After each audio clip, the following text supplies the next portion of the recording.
माँ भारती कविता महायज्ञ के इस महान और बड़े अभियान के आज अंतिम दिवस और समापन के अवसर पर इसकी अध्यक्षता कर रहे हैं विश्वविख्यात व्यंग्यकार डॉक्टर हरीश नवल जी।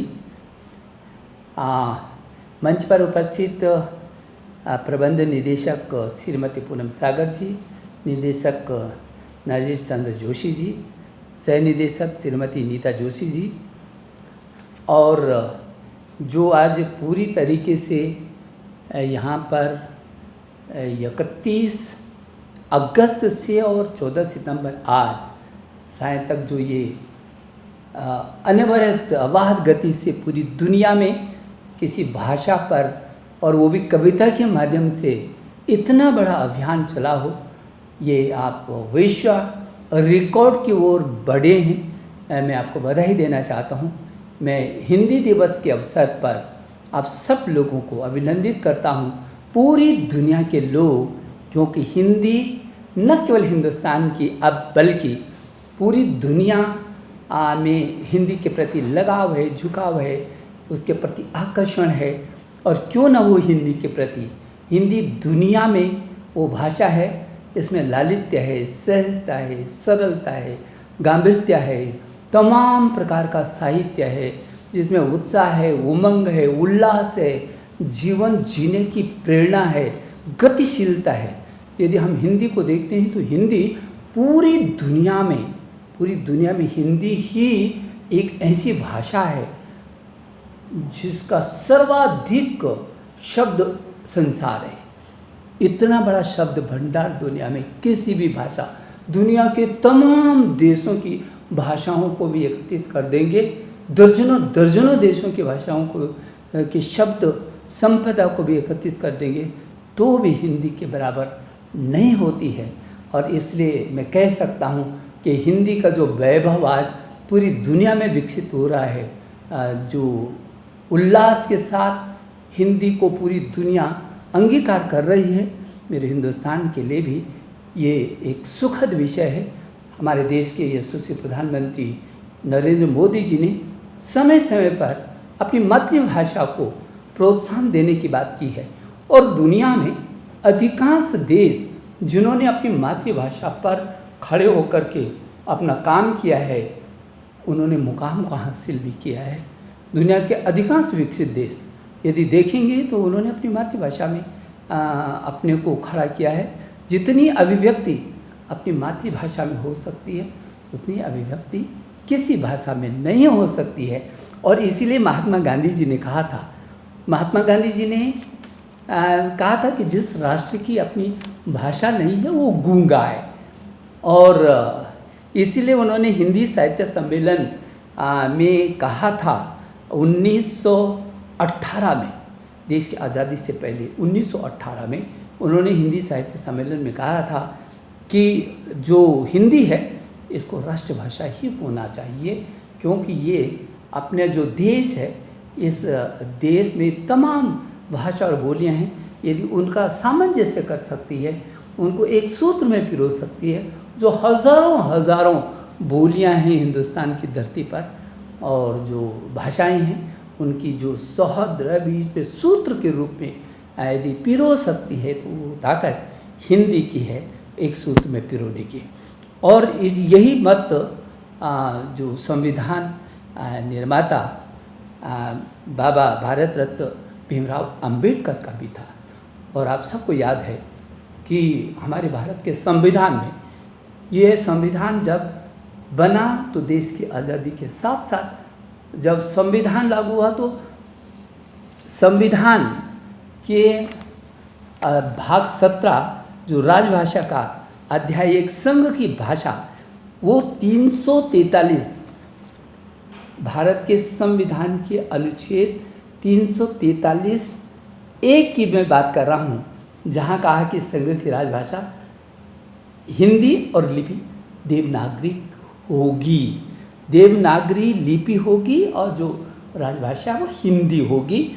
संघ के शासकीय प्रयोजनों के लिए प्रयोग में होने वाले अंकों का रूप भारतीय अंकों का अंतर्राष्ट्रीय स्वरूप होगा और इसी संविधान के अनुच्छेद 43 एक के बाद 2 और खंड 1 में कहा है कि किसी बात के होते हुए भी इस संविधान के प्रारंभ से 15 वर्ष की अवधि तक संघ के उन सभी शासकीय परियोजनाओं के लिए अंग्रेजी भाषा का प्रयोग किया जाता रहेगा जिसके लिए उसका ऐसे आरंभ से ठीक पहले प्रयोग किया जा रहा था। ये कहा गया कि 15 वर्षों तक जो अभी तक प्रयोग में चल रहा है वही होगा और 15 वर्ष के बाद हिंदी अपने अस्तित्व में आ जाएगी। देश की राष्ट्रभाषा हिंदी होगी। इतना ही नहीं लिखा, ये भी लिखा कि जो 15 वर्ष कोई ज़रूरी नहीं है। यदि राष्ट्रपति उक्त अवधि के दौरान आदेश 1 द्वारा संघ के शासकीय परियोजनाओं में से किसी एक के लिए अंग्रेजी भाषा के अतिरिक्त हिंदी भाषा का और भारतीय अंकों के अंतर्राष्ट्रीय रूप के अतिरिक्त देवनागरी रूप का प्रयोग प्राधिकृत कर सकेगा। 15 वर्ष की भी प्रतीक्षा करने की ज़रूरत नहीं है। यदि राष्ट्रपति इस बात से सहमत हैं कि उनको उससे पहले भी इसकी अधिसूचना करनी तो वो कर सकते हैं। तो मैं समझता हूँ भारत के संविधान में ये हिंदी को सम्मान मिला। इस राष्ट्र की ये हिंदुस्तान है, ये भारतवर्ष है, इसकी अपनी राजभाषा हिंदी है।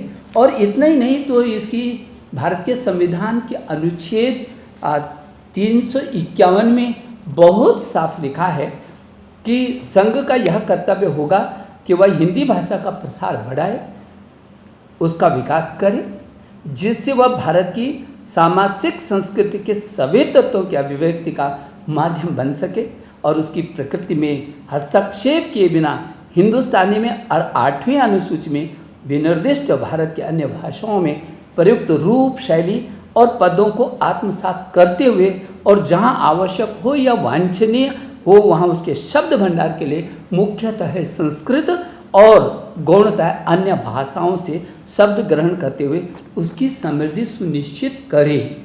ये संविधान के 351 में। और मुझे कहते हुए कोई संकोच नहीं है कि इस काम को देश की आज़ादी के अब हम 75वां वर्ष मनाने जा रहे हैं, जहाँ 15 वर्ष की अवधि के अंदर अंदर उसको हो जाना चाहिए था। ये सोचने का विषय है। मैं किसी की आलोचना नहीं करना चाहता, लेकिन वो विचार का विषय है। आज हिंदी, ये देश हिंदुस्तान पूरे विश्व का सबसे बड़ा लोकतांत्रिक देश है।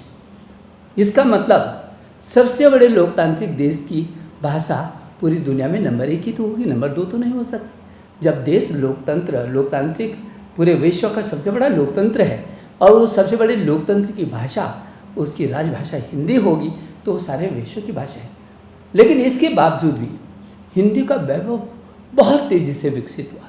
पूरी दुनिया ने हिंदी को स्वीकार किया और मुझे बहुत खुशी है मुझे कि आज आप जिसमें कविता पाठ लगातार 14 दिनों तक आपका हुआ, मैं बहुत बधाई देना चाहता हूँ आप सबको, इस पूरी टीम को। आप में उत्साह है, उमंग है, हिंदी का जो लालित्य है, जो उसकी जो अभिव्यक्ति है, लोगों को जोड़ने का, लोगों के मन तक पहुँचने का, लोगों के हृदय में अपने स्थान बना करके एक नया जीवंतता लाने का जो सामर्थ्य है, शक्ति है, वो हिंदी में है। और उस हिंदी में भी वो भी कविता जैसे, जो कविता तो किसी भी साहित्य का प्राण होता है। और मैं ये समझता हूँ कि वो कविता अनवरत तरीके से और 14 दिन तक लगातार आपने चलाया। मैं मैं आप नहीं समझ सकते कि मैं कितनी खुशी महसूस कर रहा हूँ, और मेरे जैसे हज़ारों लाखों करोड़ों भी मैं कह सकता हूँ, क्योंकि पूरी दुनिया में और हिंदुस्तान की तो 135 करोड़ की आबादी है। यदि चीन को हटा दें, माइनस कर दें, कम कर दें चीन को, तो पूरी दुनिया बराबर हिंदुस्तान लगभग आता है। ये है हिंदुस्तान की ताकत। और इसलिए ये जो अंग्रेजी हमारे देश की भाषा नहीं है। हमारे देश की अनुसूची 8 में तमिल, तेलुगु, मलयालम, कन्नड़, गुजराती, मराठी, बंगाली, असमिया, उड़िया, संस्कृत, हिंदी, ये सारी 22 लगभग 22 भारतीय भाषाएं हैं। इसका वैभव और ललित्य अपने ढंग का है, इसका सामर्थ्य अपने ढंग का है, और उनको सब पिरोने वाली हिंदी का भंडार अद्भुत है। इन्हीं सभी जो हमारे संविधान ने अनुमति दी है कि इन सभी भारतीय भाषाओं से शब्द लेकर के और उस शब्द संपदा को और बढ़ाया जाए। कोई देश नहीं है ऐसा, कोई देश नहीं है जिसने अपनी भाषा को खड़ा न किया हो। मैं समझता हूँ कि हिंदी और उसकी सभी सहोदरी जो अनुसूची 8 में संविधान की जो 22 भारतीय भाषाएं हैं, 23-24 सभी जो और भी जुड़ गई हैं भाषाएं, ये हमारा वैभव है, ये हमारी संपदा है, और उस संपदा को लेकर आपके विश्व कीर्तिमान बना रहे हैं। मुझे बहुत अच्छा लगा है, जिसमें 500 से भी अधिक कवियों ने अपनी कविता को पाठ किया है। उद्घोषक 100 से भी अधिक उद्घोषक रहे हैं जिन्होंने बहुत सुंदर संचालन किया है। और मुझे जो बताया गया, जो हरीश नवल जी हमारे मित्र हैं, और जो उन्होंने मुझे बताया कि पद्म श्री सुरेंद्र शर्मा जी से लेकर दिव्य रमेश जी, हमारे आदरणीय श्री लक्ष्मी शंकर वाजपेयी जी से लेकर अलका सिन्हा जी, सुरेश दुबे जी, और उद्घाटन के अवसर पर हम सब के बहुत पितामह कहे जाने वाले डॉक्टर रामदरस मिश्र जी और बाल स्वरूप राय जी, सारे लोग हिंदुस्तान के हिंदी के जितने भी इस तरीके के लोग हैं जिनकी बहुत बड़ी भूमिका है हिंदी के उत्थान की दिशा में, वो सारे लोग जुड़े हैं, और हिंदी की कविता से जुड़े लोग इसमें जुड़े हैं। मैं सोचता हूँ कि कोई भी देश, अभी मैं देख रहा था कि तमाम दुनिया के देश चाहे बांग्लादेश हो, नेपाल हो, म्यांमार हो, मलेशिया हो, यूके हो, अमेरिका, दक्षिण Africa, Saudi Arab, Canada, Mauritius, Bhutan, Fiji, Kuwait, Oman, Guyana, Singapore, Qatar, Suriname, Netherland, Thailand, Kenya, Australia, ये सारे देशों का लगभग 115 से भी अधिक देश तो मेरे पास हैं, जिसमें लोग वहाँ बड़ी संख्या में लोग हिंदी बोल रहे हैं। ये दुनिया के लगभग आधी दुनिया तो पूरी हिंदी बोल रही है लगभग। तो मैं ये समझता हूँ कि आज भी उसका जो सामर्थ्य है, और जब हम विश्व हिंदी सम्मेलन मनाते हैं, और मॉरिशस को विशेष करके धन्यवाद देना चाहता हूँ, मॉरिशस की धरती पर जो विश्व हिंदी सम्मेलन का ये जो सचिवालय विश्व हिंदी का बना है, और वो जिस ढंग से काम कर रहे हैं, मुझे भरोसा है कि ये पूरी दुनिया के लिए एक सूत्र बनेगी, और इस सूत्र में हम इस सूत्र को आगे बढ़ा सकेंगे। तमाम दुनिया के देशों ने, जापान हो, और चाहे वो जर्मनी हो, और चाहे वो फ्रांस हो, और यहाँ तक कि जो हमसे देरी से जो देश स्वाधीन हुए, उन्होंने भी पहले ही दिन से अपनी मातृभाषा में, इज़राइल आपका के सामने उदाहरण है, पूरा तहस नहस हो गया था इज़राइल, उसकी भाषा और संस्कृति सब खत्म हो गई थी, लेकिन जैसे वो आज़ाद, और वो भी हिंदुस्तान के बाद, वो बाद में भारत के बाद आज़ाद हुआ, लेकिन पहले ही दिन से इज़राइल ने अपनी मातृभाषा में अपनी शिक्षा को देना सुनिश्चित किया। और इसीलिए आपने देखा, जब अभी नई शिक्षा नीति हम लाए, पूरे देश ने किस तरीके से उसका स्वागत किया, क्योंकि उसकी आधारशिला हमने भारतीय जीवन मूल्यों से लेकर के और उसकी मातृभाषा के आधार पर खड़ा किया। और मुझे इस बात की खुशी है कि इस शिक्षा नीति में तमाम प्रकार के ज्ञान, विज्ञान, अनुसंधान, नवाचार, आचार, विचार, संस्कार, ये सब समाहित है। और ये अंतिम छोर के गांव के अंतिम छोर के व्यक्ति से लेकर के और ग्लोबल तक, अंतर्राष्ट्रीय क्षितिज तक पहुंचने की सामर्थ्य रखती है। और यही कारण है कि जहां पूरे देश ने इसको बहुत अच्छे से स्वीकार किया, इसका स्वागत किया, और अब लागू करने की दिशा में लगातार प्रतिस्पर्धा हो रही है राज्यों की भी। ऐसे ही चाहे वो हार्वर्ड हो, ऑक्सफोर्ड हो, कैम्ब्रिज हो, दुनिया के शीर्षतम 100 से अधिक संस्थाओं ने इसको बहुत ही युगांतरकारी बताया और विश्व को बदल देने वाली शिक्षा बताया, और कि इसमें बहुत सामर्थ्य है। और मैं समझता हूँ कि ये जो आयोजन हुआ है वो हिंदी को और मातृभाषाओं को और सशक्त करने की दिशा में ये बहुत बड़ा अभियान है। मैं सब आयोजकों को बहुत सारी बधाई देना चाहता हूँ। मेरे से पूनम जी का जब चिट्ठी आई तो मेरे से कहा गया कि ये जो यज्ञ है, ये यज्ञ आपकी कोई कविता से इसका समापन होना, पूर्णाहुति होनी है। तो मैं समझता हूँ कि सबका जो मन यदि एकजुट हो जाए, जैसे मन की इच्छा शक्ति है, और उस मन की इच्छा शक्ति से ही सामर्थ्य आता है, और वही आदमी को बढ़ाती भी है, वही विचारों को और प्रखर भी करती है और उसको क्रियान्वयन भी करती है। तो मन पर मेरा एक बहुत पुराना गीत है, मैं उसकी कुछ पंक्तियों को आपको सुनाना चाहूँगा।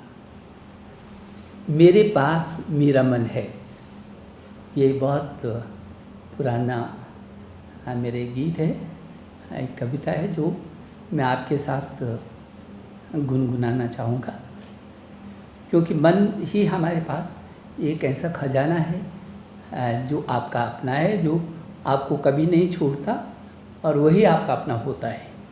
और उससे बड़ा खजाना, उससे बड़ा रत्न कोई दुनिया में नहीं है। इसलिए मैं आप सबको इसको समर्पित करना चाहता हूँ कि अनमोल ये रतन है, मेरे पास मेरा मन है।